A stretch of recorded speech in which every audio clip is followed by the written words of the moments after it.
Intellectual decay! Turn it off and watch your brain cells! The Puttermans are just a typical American family. The only thing they're missing is a pet. But have we got a surprise for them? You see, Stanley Putterman's new satellite TV has just gone on the blink. And it's drawn in a creature from outer space. Like all new pets, this one's causing a little trouble around the house. And he's eating the Puttermans out of house and home. In fact, it seems like this creature will eat anything. Well, just about anything. You looked right at my studs and cooled out. This dude's into metal! Now, it's up to the kids to break the creature of its bad habits. I said shut up! But he's not responding well to discipline.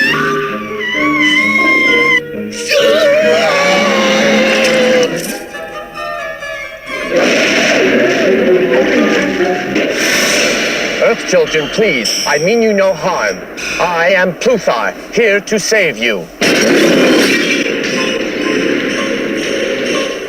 The Puttermans finally got themselves a pet, but they never even had a chance to give it a name. TerrorVision from Empire Pictures.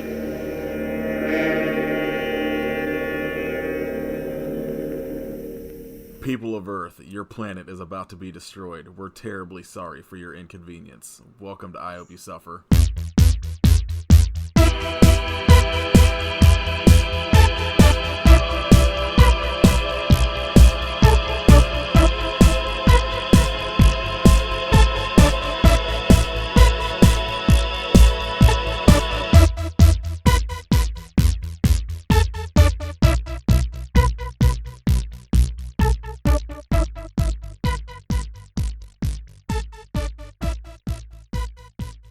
What's the satellite dish called? Do It Yourself 100. God damn it. Welcome to episode 34 of I Hope You Suffer. My name is Nathan. I'm Kit. And this week we watched 1986's TerrorVision, a perfect movie for once. Starring Pluthar. Yes.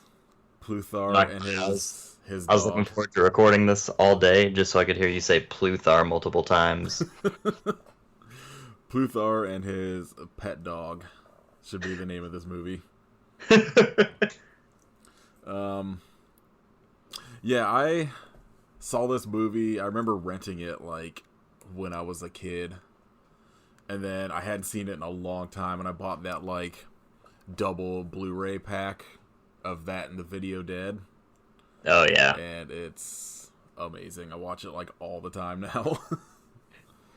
So like we were going to do President Werewolf on this episode, and I finally watched the trailer for it, and it is a movie cobbled together from public domain movies with like quote unquote funny dialogue supplanted over it, and I was like, we're not doing this. I was like, let's just do TerrorVision instead. Which was a very good choice. I'm incredibly curious what you consider funny dialogue, though. It was like, I got about halfway through the trailer and I was like, I can't do this. And it was like on par with just putting like fart noises over it. I was just like, this just looks unwatchable. You know what looks extremely watchable, though, that we're going to do? Velocipastor. What? I mean, I think next week's movie of Where Skeeto. Oh, yeah.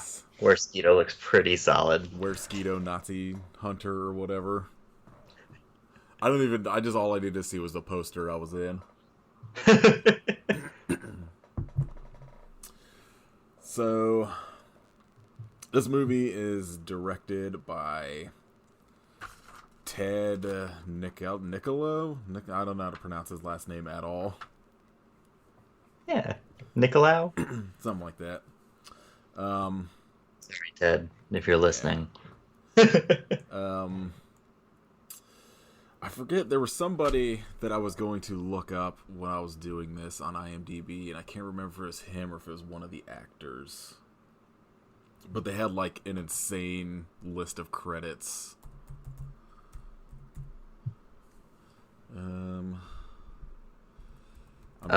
This guy was sound department on Texas Chainsaw and the director of The Dungeon Master and Savage Island. I don't think it was him. Then I think it may have been. Maybe it was him. I don't remember. I pulled it up now. He did three subspecies movies. Yes, it was him. I was good. Like that. I remember seeing like subspecies and like just like if you just go through it, it's just like ridiculous looking horror movies. Oh shit! He did Puppet Master vs. Demonic Toys. Yes. All right, I love this guy. Yeah. That's all it took. It doesn't take a lot to sway me. I want to see Vampire Slaughter eaten alive. But yeah, he seems like he does a lot of Full Moon, I think, does the subspecies movies.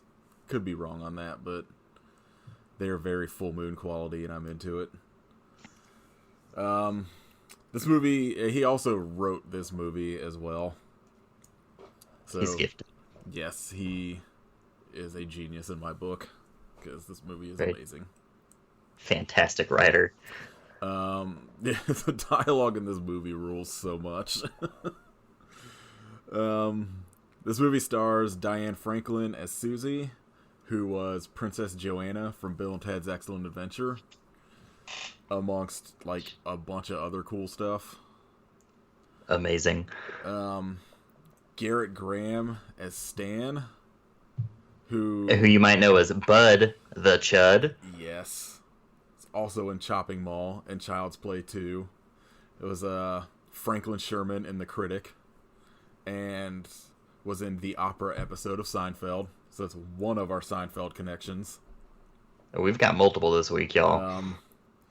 Mary Woronov as Raquel from The House of the Devil, The Devil's Rejects, was the mom in both versions of the Suicidal Tendencies Institutionalized video.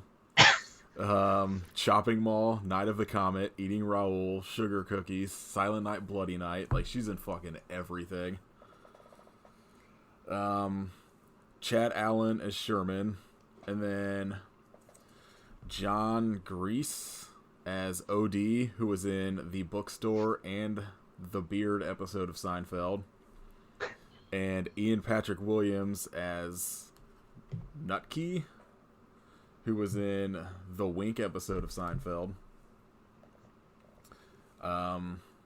So many Seinfeld connections. Yeah, this one makes up for like Tsunami and Nudist Colony and shit.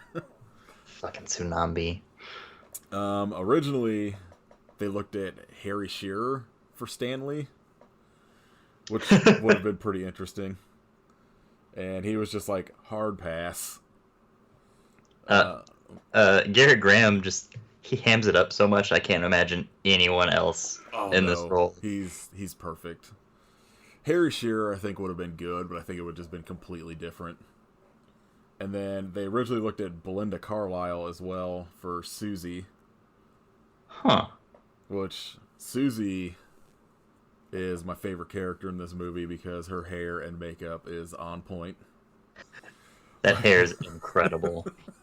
Like, I love movies like this where they just take like the idea of being punk or metal and just take it to like it's just inconceivable extreme. Like OD is just insane in this movie. Ridiculous 80s stereotype. And like one of my pet peeves is like air guitar in like movies and TV shows, because nobody that ever does it makes it look at all believable, and his is just like the absolute worst I've ever seen. He's like playing like up at head level. It's just insane. Another thing of note is this movie was produced by Charlie Band and the music by Richard Band, who does a bunch of like Full Moon stuff. I think Charlie Band owns Full Moon, if I'm correct. I might not be, but I don't ever have anything correct in this podcast, so. Facts are overrated. Yeah, hard stance against facts. Something being true and it being factual are two different things, okay? Yeah. As far as I know, that's true. So this movie opens on a shot of Planet Pluton, the sanitation department, specifically Mutant Creature Disposal Unit, which I wrote down would be a sick grind band name. Why isn't that? I didn't look it up. But I would be shocked if it's not, or at least like an album name somewhere. Because I know If it's not, I'm stealing it. there's at least a band called TerrorVision. There is a song, at least. Who's it by? Let's see. Infernal Puke. Yeah, that sounds about right. I feel like a band called Infernal Puke has to be a fan of this movie.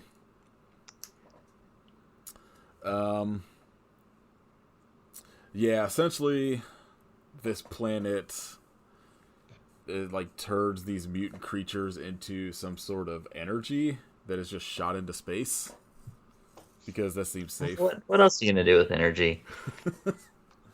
Power things? That sounds stupid. Yeah. Fire it off into space. See what happens.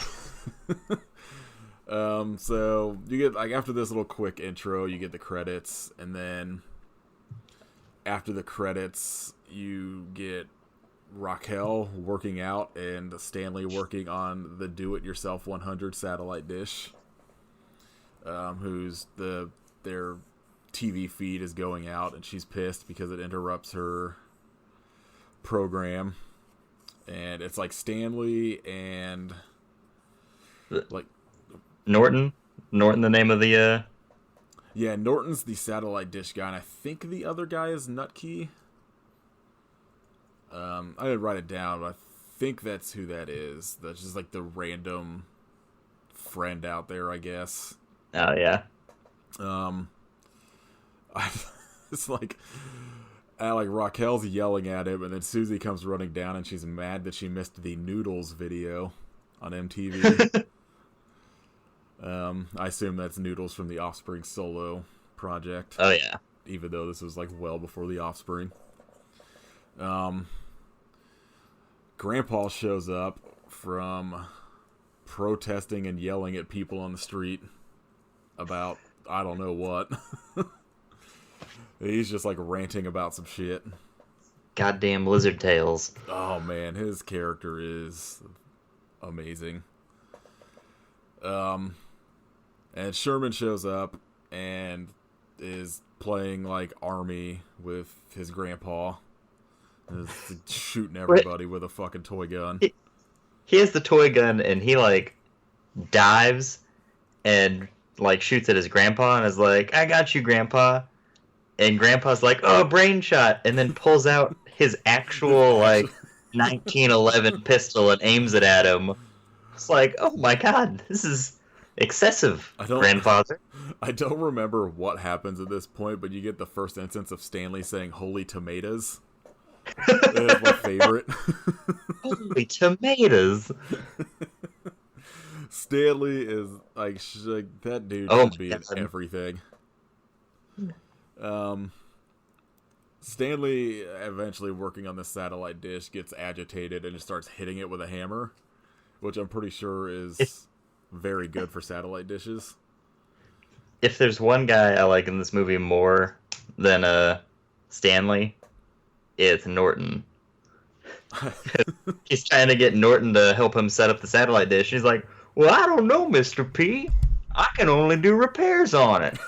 Like, talking out of the side, literally the side of his mouth the whole time, just being like super unhelpful and skeezy with the most ridiculous accent. Yeah, all of the acting in this movie is so like, it's at 11. It's amazing. It's perfect scene chewing. But he starts like hammering the satellite dish as it ends up getting struck by this energy beam that was shot from space, but I guess just kind of looks like lightning. And the TV starts working. And you cut to the family checking out the TV and like flipping through channels on the most absurd TV remote I have ever seen. Like, it has its own moving satellite dish on the remote. But they flip through one channel, and, like, Grandpa's just like, oh, like some military channel, keep it here. Susie gives Stanley this look, like, come on, and he goes to, like, turn it to something else, which is Channel 69, the porn channel. God damn it. I just love it, and they stop for a minute, and, like, Susie's like, gross, and, like, Stanley just looks at Grandpa, and he's like, Channel 69, Pops. Stanley is horny as fuck this entire movie. Oh my god. Incurably horny. Like, they finally turn it to MTV, and Wasp is playing, and Raquel calls Blackie Lawless nasty, which is correct. Correct take. I just like that Wasp is, like, the metal thing throughout this entire movie, because OD is wearing a Wasp shirt. It's the most metal you could get. It's Wasp. I mean, granted, it's, like, 1986, so it wasn't, like... There wasn't really, like, super extreme shit going on, but still. I just like that she's, like, nasty. Nasty. The TV goes crazy and shoots out some kind of fucking weird colory shit. Like, colored lightning into the fucking living room. And then Medusa's show comes on, who is essentially Elvira. But just terrible at it. Another great accent. Oh man, both of them. Come on. Oh, it's so good. Oh, that was spot on.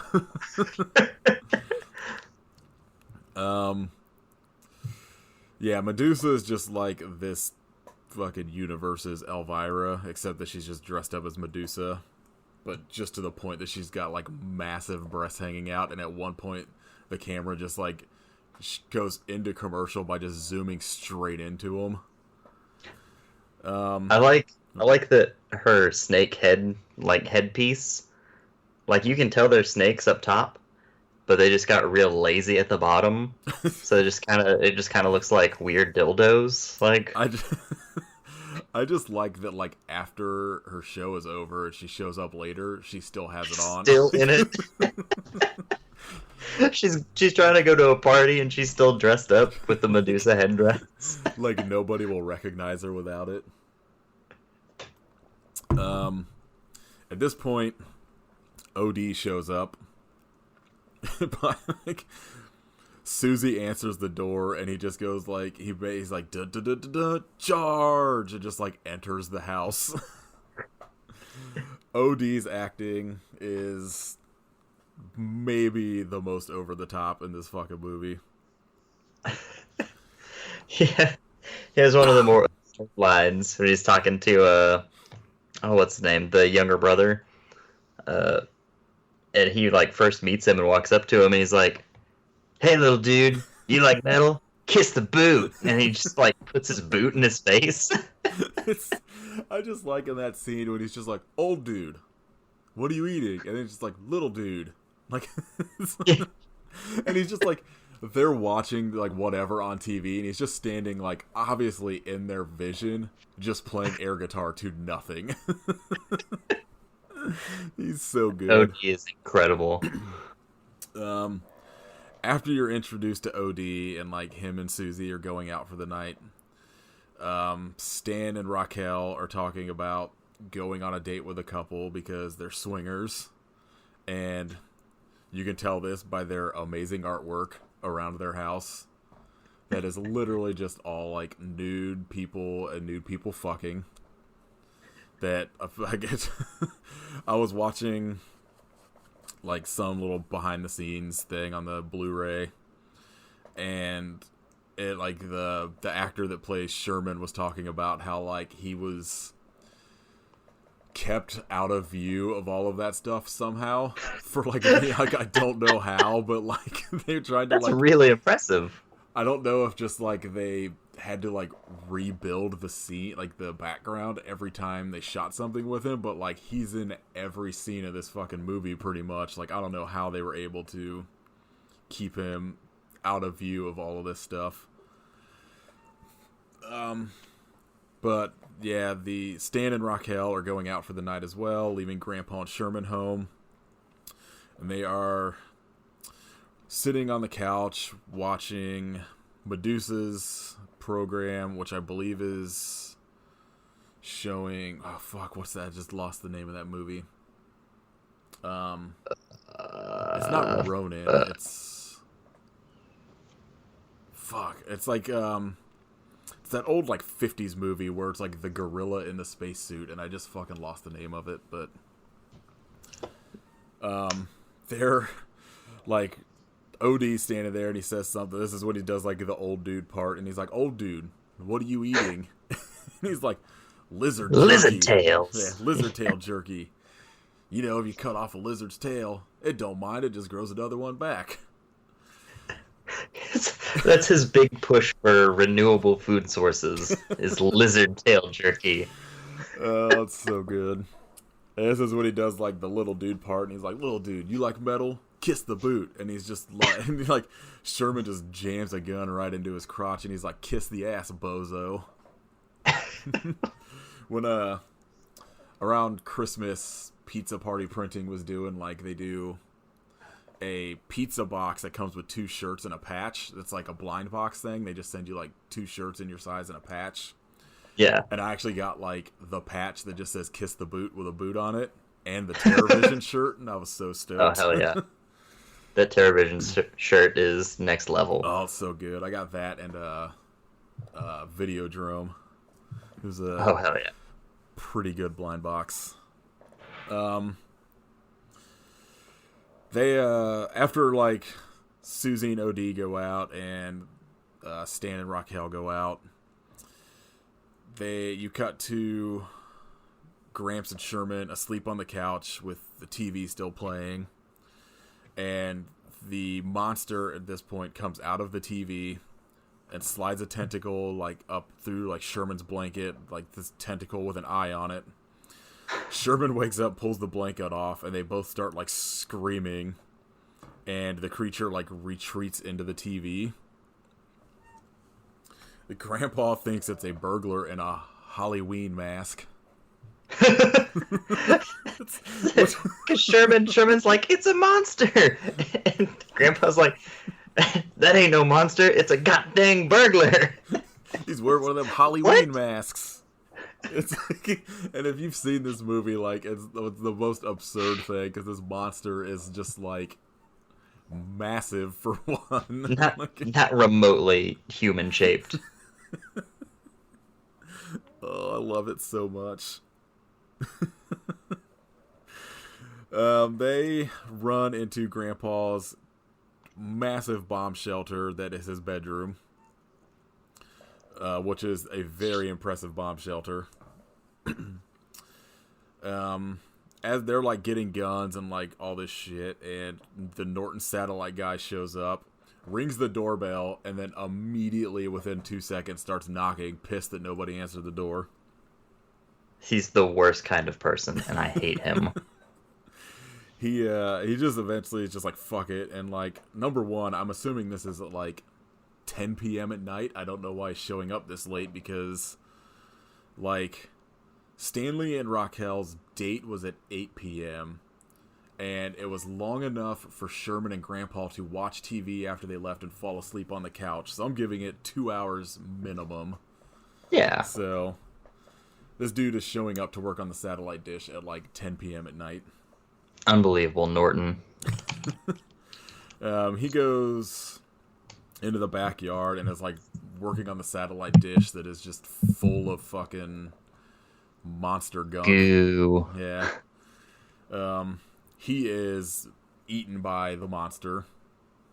R.I.P. Which he deserved it for showing up that late. He deserved it for knocking immediately after ringing a doorbell. Dick, have some patience. The virtue. At this point, you get like, it's just like Grandpa and Sherman like stalking around the house, like looking for this monster with like guns and fucking grenades attached to them, which seems safe. Grandpa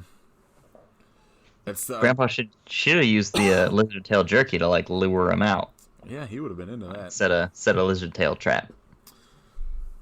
The monster is like back in the TV at this point, and Grandpa, as they get back to the living room, which I want to say the design of this house makes 0 sense, and I'm very into it. It's just like it's like the layout of the Stanley Hotel in The Shining. Just like, this doesn't make any sense at all. It's almost like their house is a giant circle, at least based on like the way this living room looks, and then just like the hallways. But then they just have this also like pleasure zone room that makes no sense attached to it, and it's very weird. Grandpa tells Sherman to like stay behind. He's gonna go check the living room, and when he does, the creature comes out and eats Grandpa. So Grandpa is partially gone from this movie now. No more lizard tails. Rip. Yep. Sherman runs and hides in the bomb shelter. Calls the police, and the police obviously are just like, "Shut up, kid. This is like, we don't believe your story about this monster eating your grandpa." Typical cops. They tell him not to call back again or he'll be in trouble. At this point, Raquel and Stanley show back up with Spiro and Cherry, who both have perfect, or at least Spiro's is alright. Cherry's accent or dialect in this movie is bonkers. Spiro, I misspoke earlier. Spiro is my favorite over Norton and Mr. Putterman. He is pretty great. Sherman runs out and tries to tell them about the monster, and Raquel is Mom of the Year, and is just like, "I'm trying to get fucked. Shut up. Get back in your room." Don't you ruin this for me. She is having none of it. And even at one point just says, like, "If we didn't have company, I'd smack the shit out of you," or something like that. Like, she just wants nothing to do with this kid. She's trying to live that swinger lifestyle. The monster at this point has come out of the TV in Grandpa's bomb shelter, and like Raquel is like yelling down there, opens the door and is yelling down there at like Grandpa. The monster's tongue has now formed into Grandpa, and it just like pops out of the corner and is just like talking to Raquel to like prove to Sherman that he's fine, and he keeps saying like, "Taking care of business." Hold your goddamn horses. I'm taking care of business down here. So she gets like upset with Sherman and just like locks him in the bomb shelter with this monster. Which is insane. Like, even not knowing there's a monster in there, just locking your child in a bomb shelter so you can go get laid. Literally with a chain and a lock on the outside, so he can't get out. There's been no group of people hornier than the Puttermans. Oh man, it's pretty awesome. I think Stanley especially is fucking just ready to go this entire movie. His outfit, fantastic. All of them, especially once he changes into like his fucking robe, and then still has his gold chain on or whatever. God damn it. Stanley is showing Spiro and Cherry around the pleasure zone, which is just a room with a jacuzzi that is also somehow attached to this remote for the TV. And it's also the biggest jacuzzi I've ever seen. It's an incredible home automation setup they have. Yeah, especially for 1986. They were way ahead of their time. Like, that's what I deal with at work, and nothing we do is that nice. As he's showing them the pleasure zone and he's showing them like their satellite dish, he turns on the TV and Pluthar is on TV, pleading with Earth to break their satellite dishes and TVs for 200 years. Because, Normal request. yeah, this insatiable monster has made it to their planet. So, like, Raquel has locked Sherman in the shelter. She shows back up to join up with Stanley, Spiro, and Cherry. They have some, like, back and forth, and it's just Spiro talking about Greek all the time. Or, like, being Greek and shit. Like, like, Raquel and Spiro decide to go make drinks. Spiro wants to make a margarita. It's the most Greek of drinks. Cherry and Stanley are left by the jacuzzi, and she asks if she can get in, and he's like, yeah, go ahead. Takes off her dress already with a bikini on under it. And he, again, is like, holy tomatoes. Like, she's like, you gonna come join me? And he's like, yeah, I gotta go get my bathing suit, and just, like, runs off. And after he, like, runs off, like, you get, like, the TV kind of doing shit, like, with, like, the creatures coming, like, monsters coming out. In the life. Stanley also warns her to not touch the remote or get it wet because it might electrocute her, which seems very dangerous to have that kind of remote. Agreed. You cut back to Raquel and Spiro making drinks. And they're just kind of like talking about swinging and whatnot. You cut to Sherman in the bomb shelter watching Pluthar, like, pleading with Earth again, which then, like, turns into Medusa's show. Sherman calls Medusa, trying to tell her about the monster, and she just yells at him. I don't know why he thinks that was a good idea in general, but... Because he's a child. The monster lady will help. You cut back to Spiro and Raquel, and this is when, like, she's, like, says something about, like, asking him for, like, a preview, and she goes to, like, kiss him, and he's like, oh, you don't understand, like, I'm Greek, I'm into boys, I want to fuck manly man Stanley. And, like, she is just like, what? And you cut back to, oh no, so then, like, Stanley comes in his fucking bathrobe and gold chain, fucking chest hairs everywhere. Like, like, this quick back and forth of Spiro essentially just telling Stanley that he wants to fuck him, but Stanley not getting it. And Spiro goes off to join Cherry in the jacuzzi, which is now covered in this weird fog. And he gets in, like, immediately he's like, ew, what's in here? Algae? And, like, pulls his hand up, and it's like this clear, like, goopy liquid, and he's like, oh, sex lube. I don't know why he thought, like, they would just put that in the pool water, but that's a pro tip for your next orgy. Just dump lube all in your pool. Just fill your jacuzzi with just lube. Fill it up. He gets closer, like, starts swimming closer to Cherry. So it's like saying something about, like, having a quickie, and he goes, just a quick little suck, eh? As it is, like, revealed that she is the monster, and it eats Spiro. R.I.P. R.I.P. the best character in this movie. To a real one. Stanley comes in and yells some real homophobic shit. God damn it. He's, like, real pissed and sees the pool full of some kind of fucking weird gunk. As him and Raquel are standing there being pissed about the pool, like, the fog starts fading away, and they see this monster in there, which just kind of, like, comes out and attacks and eats both of them. In, like, the weird claw thing into, like, Stanley's chest is awesome. This creature design is pretty fucking amazing. I think by Jim Beaker, something like that.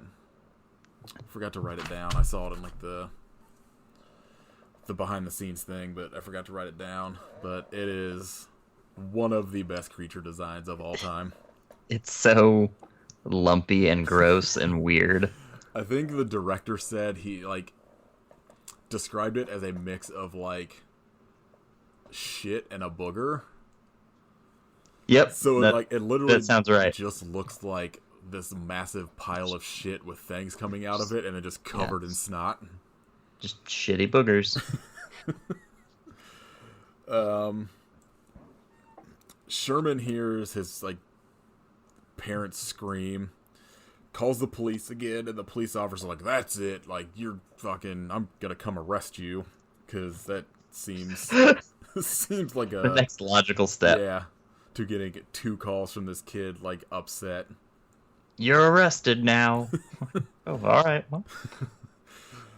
Sherman decides to use a C4 to blow the bomb shelter door up. After, like, as he's doing that, Susie and OD show back up to save this movie. Because they are fucking the greatest. Yeah, everyone else has been eaten. Yeah. Like, I fucking love Susie in this movie, and then OD is just so fucking, like, insane that you can't help but just be like, this dude rules. As they come through the door, Sherman shows up, like, comes running in with a gun and is screaming about how, like, Grandpa and the parents and, like, these other people were eaten by a monster. And Susie's like, "Don't make me have to give you one of your pills." And OD's like, "Pills? What color?" Like, and then, like, as they walk off, he's just like, "Yeah, little pill dude," or like, "Little pill freak." Yeah. He's so excited about it. He is the fucking best.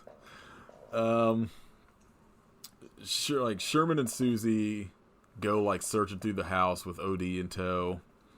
She's trying to, like, prove, like, look, everything's fine, and they keep, like, coming across, like, gunk and shit from, like, wherever people were eating. And they go to check their parents' room in one of the most bonkers scenes I've ever seen. So she knocks on the door and goes to open it, and the monster at this point is pretending to be Stanley, Raquel, Spiro, and Cherry in bed together. And it's just like their heads. All you see is heads, like, and then just shit moving underneath the blankets. And, like, that's my favorite part is the sheets are, like, not moving like human bodies would be underneath the sheet. It's just like a pile of snakes slithering around under there. And it's so awesome because, like, their heads are being perfectly still, but it's just everything under the blankets is writhing around. And then she's just like, "Oh, okay, like, you know, like, whatever. Have you guys seen Grandpa?" And then Grandpa's head pops out from under it. So, like, Grandpa is part of this fucking orgy as well. He pops out. Like, "Grandpa, what are you doing here?" Taking care of business. She's just like, "Oh, gross." Oh, it's so good. I don't know what child's immediate reaction isn't to just slam the door and walk away. Burn the house down. Like, if I had seen that, like, my parents would have been like, "Okay, well, I'm done here." Just pulled my I'm not gonna, like, out. have a legit drawn out conversation. I'm like, "Oh, cool, Grandpa's here too." Great. There's this show Caitlin and I started watching on Netflix, and we got through one episode that was like this show from, like, the 90s about swingers in, like, Britain. Oh, God. And, like, one of them is this people that own, like, a house that they hold swinging parties in, like, once a month or something like that, and their, like, plan was to pass it on to their children. And it was just real gross. Love to inherit the cum house from my parents. It's pretty amazing. Gotta have that whole thing renovated. At this point, they go, like, back into the living room, and the monster comes out of the TV. So now Susie and OD see this monster, and they all, like, all 3 of them, like, flee. As they're running, like, OD trips, and the monster's coming forward to eat him, and he holds his arms up, and he has like a studded gauntlet on, and the monster immediately reminisces to this studded like glove his owner back on Pluton had, and like stops and just kind of gets like very like puppy dog like, and OD's just like, whoa, this dude's into metal. I fucking love him so much. That 100% would have been my reaction. And, Like, oh, all right, dude's into metal. We're friends now. You get this kind of like a bunch of scenes of them trying to teach the monster things, which is just like my favorite part of this fucking movie, is them trying to teach him about like food and music and TV. What is it?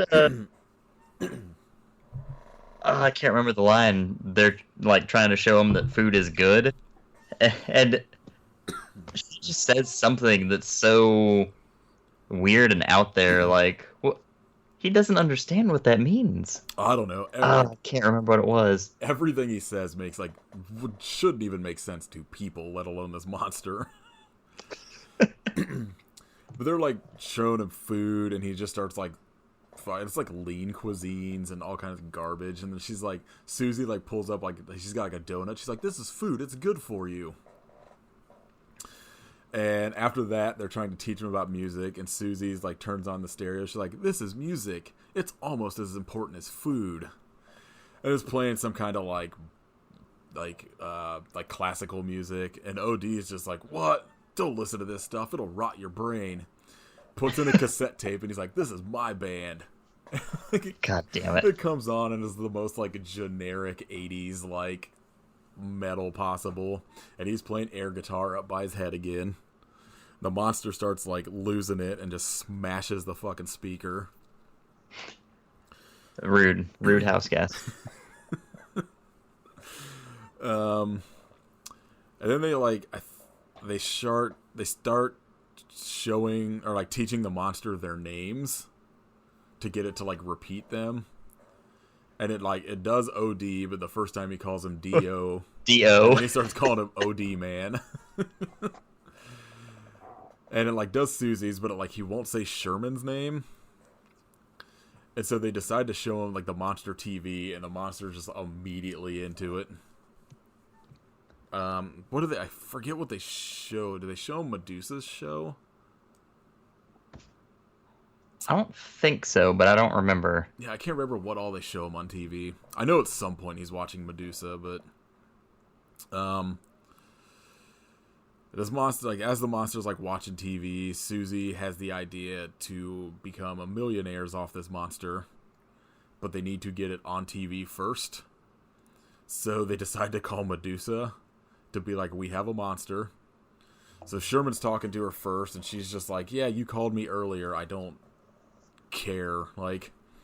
And then Susie gets on, and like at this point Medusa has like ended her program, and she's back to her fucking regular insane accent. Like, is talking about how she's got parties to go to, which at this point it's got to be like 1 a.m. Hey man, Medusa goes hard, alright? I mean, I guess.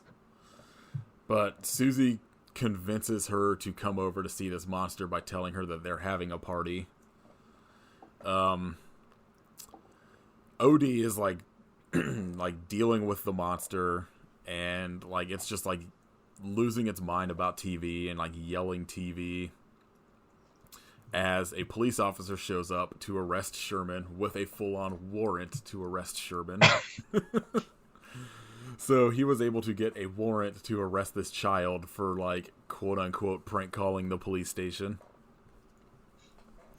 Pluthar comes on TV at this point, and the monster starts freaking out, and OD punches it to get it to be quiet, and the monster does not like this and immediately plunges out its tongue and just eats fucking OD's face in a pretty fucking awesome effect. Like, one of those effects that's like super 80s and actually kind of looks terrible, but it rules.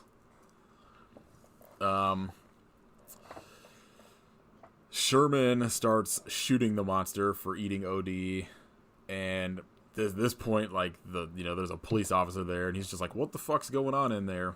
Sherman comes running out into, like, their hallway where their door's at, and, like, him and Susie go running off as Sherman throws a fucking grenade into the living room. This police officer just like, what the fuck is going on? Just a normal Wednesday. Yeah, I mean, it's a swinger's house. What do you expect? They got grenades. Yeah. Swinging hard. Susie and Sherman have gone, like, running off. At this point, the police officer has now been eaten as well.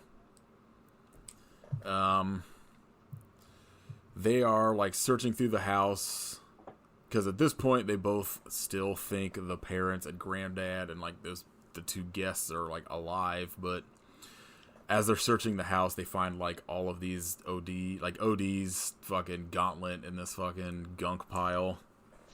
And they go into their parents' room and, like, remove the sheets and just find, like, a bunch of, like, their leftovers. At this point, the monster has smartly moved to the jacuzzi and is now watching TV. Just lounging back in style. He's class. Yeah. He's a class act. He's fucking living his best life. And he is just fucking very into this jacuzzi and TV, whatever he's watching on TV. Because he's just like, he's watching some show about, like, aliens destroying Earth, because it's like they, like, smash into, like, not the I forget, like, one of the Capitol building or some shit, and then, like, the Washington Monument, and he is just fucking laughing it up. Sherman has the idea that he sees the monster in the jacuzzi, and he's like, I'm gonna throw the remote in there. Is trying to, like, sneak in, but there's all this fucking goo everywhere. And he eventually, like, trips. The monster notices him and, like, grabs him with one of his tentacles and starts, like, pulling him towards the jacuzzi. Sherman's just, like, slicing into his tentacle with, like, a knife as Susie grabs the remote and throws it into the jacuzzi to, like, electrocute this monster. They go, like, running off and come back into the living room, and Pluthar has now come out of the TV and is in their living room. It seems like he could have done that way earlier. Yeah, I mean, it's either that or they could have just thrown in a line about how he was trying to, like, track down where it went, but whatever. This movie doesn't need it. It's still an 11 out of 10. He's explaining how this monster is, like, a cute pet on their planet, but they eventually mutate and have into these, like, insatiably, like, hungry monsters that they then need to be, like, disposed of. They start, like, Susie and Sherman ask about, like, their parents, and he says something about how, like, if in the very unlikely circumstance that he could take this monster back alive, he can extract their DNA, and, like, it would essentially be still their parents, but they would have to live in an aquarium. It's just a fucking genius line. Medusa shows up at this point, still wearing her fucking snake head thing, like headdress. Sees Pluthar talking to the kids, and this entire time Pluthar's just got, like, a laser gun, and he's just kind of in that stance where the gun is pointing out, so it looks like he's pointing it at the kids. She comes charging in and smashes Pluthar's helmet with something, and, like, cracking the helmet, and he's just, like, says, fuck, I forget what his line is, but losing pressure. Yeah, he's like, I'm losing pressure as his fucking head explodes. And, like, my favorite part about this is, like, his head is, like, full on exploded everywhere, and Sherman's just, like, runs over to him. He's like, don't die, alien guy. Like, I'm pretty sure this dude is well beyond dead. Susie, like, charges at Medusa, calls her a bitch. The monster at this point just comes smashing through the wall. And, like, naturally, I'm guessing is, like, Kirby and is just trying to, like, suck things towards him. Even though, like, the air is blowing all of their hair the opposite direction. Still 11 out of 10. I don't care. He's blowing out of his nostrils and then sucking in with his mouth. I guess. I just assume this creature is where they got the idea for Kirby. Sherman tries to shoot him with Pluthar's laser and misses and gets sucked towards the monster. You don't see him get eaten, but it cuts to the next day, and like Medusa's like not secretary's not the right word. It's like her limo driver, Assistant like or whatever. assistant. Yeah. Is in the car sleeping. She gets in the car, and he wakes up, and it's now the monster controlling Medusa, and she's like, "Take me back to the TV station," and then it's just credits. I am pleading with them to make a sequel to this movie right now. Come on. Oh god, if you don't dress up as Medusa for Halloween, I'm gonna be very upset. I'm gonna have to. This movie is perfect, and everybody should watch it all the time. Forever. Yeah, obviously I can't recommend it enough. It's fucking amazing. It's just perfect, like, It's 80s horror so comedy. fucking weird. Yeah, and it's just like, I can't even like imagine like the dude sitting somewhere and writing this movie out, because like I can't even imagine like all of these elements coming together in like to one movie script. Right. Especially this well. Oh yeah, I absolutely understand why this movie like bombed at the box office. Like it like played in some theaters, but obviously like, it did not do well. But I think it was like actually kind of released as like somewhat, like nationwide. But it is a bonkers movie that just, it is one of those movies that like had to fail and then hit like home video to find its audience. Yeah, it was destined to be a cult classic.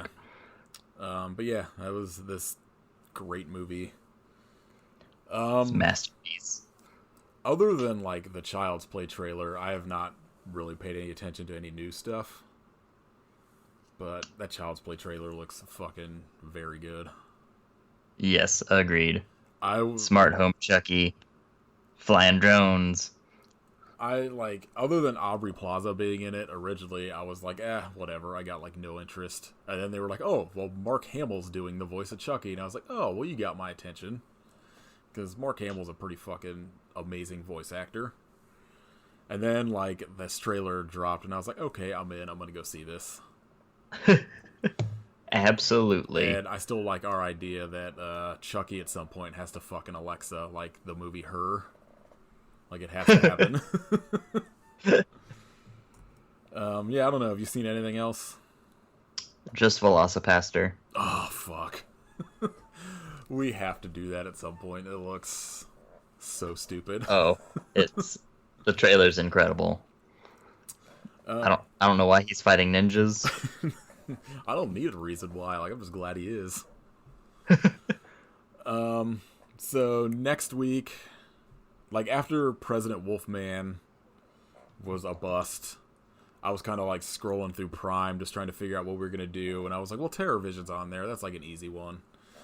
And then Kit had sent, I think, just the poster. I don't remember if it was a trailer or not, for the movie we're going to do next week, which is Were-Skeeto Nazi Hunter.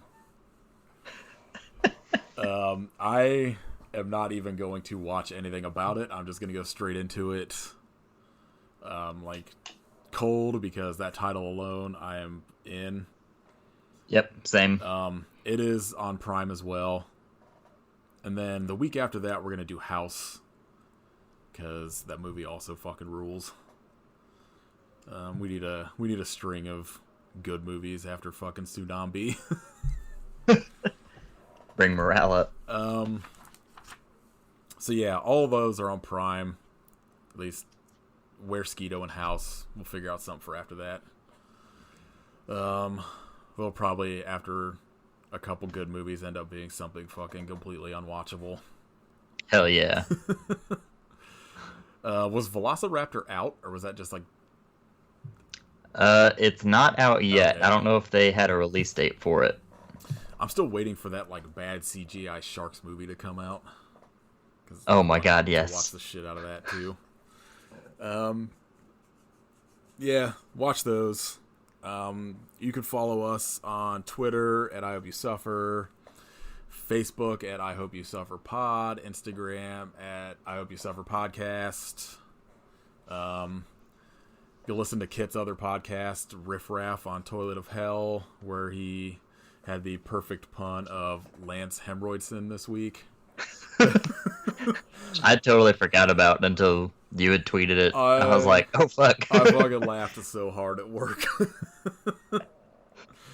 Like, if you're into like death metal and black metal and the like, it's fucking, And talking about Mortal Kombat. yeah, and just Talk essentially about Mortal Kombat a lot. every once in a while they play some songs. The rest of it, like, I just like the idea that it was like, this is gonna be like the sister podcast, because like the regular toilet radio one, like, they never play music on, and then it just turns into just fucking like, here's a song anyway, here's like 20 minutes of us ranting about Not why, talking about fucking music. why Pat hates fucking Kevin Bacon, or like swords, or oh, I fucking love it. If you like swords, we got some good sword talk If you like also. swords, or talk about Mortal Kombat, or you just want to know about what garbage 4K movies Pat bought for no reason, like, like he's always just like, yeah, I just went, and he's like, I just bought like these movies, and I watched them, and they're not good. I remembered this movie being good 30 years ago, but it's not. So I wasted like $40. I sympathize. I sympathize with that. Yeah, same. Except most of the stuff I buy is used, so it's all like I'm just wasting like $7 on a movie. I'm like, this is terrible. Yeah, watch Where's Skeeto Nazi Hunter on at least Prime in the US. And that's all I got. I hope you suffer, but why? Why?